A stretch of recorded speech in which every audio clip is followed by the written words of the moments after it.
365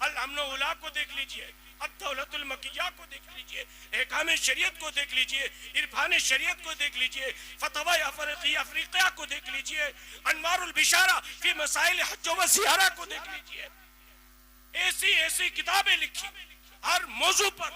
جتنے بھی فرقے باطل فرقے اس دنیا میں اسلام کو بدنام کرنے کے لیے یا اسلام کو مٹانے کے لیے یا مسلمان کے ایمان کو برباد کرنے کے لیے، ان سب کے خلاف تنہا جس کی قلم نے مقابلہ کیا ہے اس ذات کو امام احمد رضا کہتے ہیں. اور یہ ایک عاشق رسول ہی کر سکتا ہے، انسان نہیں کر سکتا. علماء لکھتے ہیں کہ 2 ہاتھ سے لکھتے تھے، 2 ہاتھ سے لکھتے تھے. اب 2 ہاتھ سے لکھنے کا معاملہ کیا ہوتا ہے؟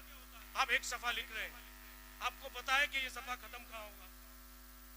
آپ کو جب پتا ہو کہ یہ صفحہ اس جملے پر ختم ہوگا تو دوسرے صفحے پر اس کے بعد کا جملہ لکھیں گے. اب 2 ہاتھ سے لکھ رہے ہیں، ایک صفحہ شروع کیا ہے، دوسرا صفحہ بھی لکھ رہے ہیں، لیکن یہ کرامت تھی امام اہل سنت کی کہ جس جگہ جس جملے پر جو صفحہ ختم ہوتا تھا اس جملے کے بعد کا جملہ ہی دوسرے صفحے سے ابتدا ہوا. کیونکہ کام اتنا کرنا تھا نا امام اہل سنت کو، وقت کم تھا ان کے پاس. 22 گھنٹے جاگتے تھے، صرف 2 گھنٹے آرام کرتے تھے. اتنا بڑا مجدد اللہ نے الحمدللہ ہمیں عطا فرمایا. اللہ ان کی مزار پر انوار پر بے حساب رحمتوں کا نزول فرمائے. تو آقا کریم صلی اللہ علیہ وسلم کے والدین کریمین ایمان والے ہیں، مسلمان ہیں، جنتی ہیں، موحد ہیں، لہذا ان کے آبا و اجداد بھی وہ بھی مومن ہیں. یہ عقیدہ اہل سنت میں سے ہے. اسے یاد رکھنا، اس کو سمجھ لینا یہ ایک مسلمان کے لیے لازمی اور ضروری ہے. کل نور پاک مصطفیٰ صلی اللہ علیہ وسلم پر میں نے گفتگو کی تھی کہ نور پاک مصطفیٰ صلی اللہ علیہ وسلم آدم علیہ السلام کی پیدائش سے 14,000 سال پہلے اللہ کے حضور تھا. اللہ جانے کس حالت میں تھا اور حضور جانے کس حالت میں تھے. جب اللہ نے چاہا کہ اس نور کو ظاہر کر دیا جائے، بلکہ یوں سمجھو کہ اللہ نے جب چاہا کہ میری پہچان لوگ مجھے پہچانے، تو حدیث قدسی ہے اللہ تبارک و تعالی نے ارشاد فرمایا، اے میرے محبوب، جب میں نے چاہا کہ میں پہچانا جاؤں تو میری پہچان کے لیے میں نے تجھے پیدا کیا. اور حضور کے نور کو منتقل کرنے کے لیے سب سے پہلے اللہ تعالی نے جس مقدس ہستی میں اس نور کو رکھا وہ ذات آدم علیہ السلام کی. پورا واقعہ بیان کرنا مقصد نہیں ہے. آدم علیہ السلام کو جب بنایا گیا اور ان کی روح کو جب پتلے میں ڈالی گئی نا تو ان کو اندھیرا محسوس ہوا، واپس تشریف حضور کے نور کو جب اس میں داخل کیا گیا اور پھر جب روح اندر گئی تو ان کو چین ملا اور آقا کریم صلی اللہ علیہ وسلم کے مبارک نور کو آدم علیہ السلام کی پیشانی اقدس میں رکھا گیا. پھر یہ نور منتقل ہوتا رہا، جس کے ساتھ رہا وہ نور اس کو برکتیں عطا فرماتا رہا، اس کو اعجاز، معجزات اور کرامت عطا فرماتا رہا. جس نبی جس رسول کے صلب میں رہا ان کو معجزات عطا فرماتا رہا، اور غیر نبی کے جس صلب میں رہا یا جس ماں کی صلب میں رہا ان کو کرامت عطا فرماتا. آدم علیہ السلام کی پیشانی میں وہ نور تھا، اسی نور کے صدقے میں اللہ نے آدم علیہ السلام کی توبہ قبول فرمائی. وہ نور حضرت ابراہیم علیہ السلام کی پیشانی میں آیا، ان کی پیشانی میں چمکا. ابراہیم علیہ السلام کے لیے نار نمرود گلے گلزار ہوئی، یہ صدقہ حضور کے نور کا تھا. اسماعیل علیہ السلام کی گردن پر چھری نہ چلی، یہ صدقہ حضور کے نور کا تھا.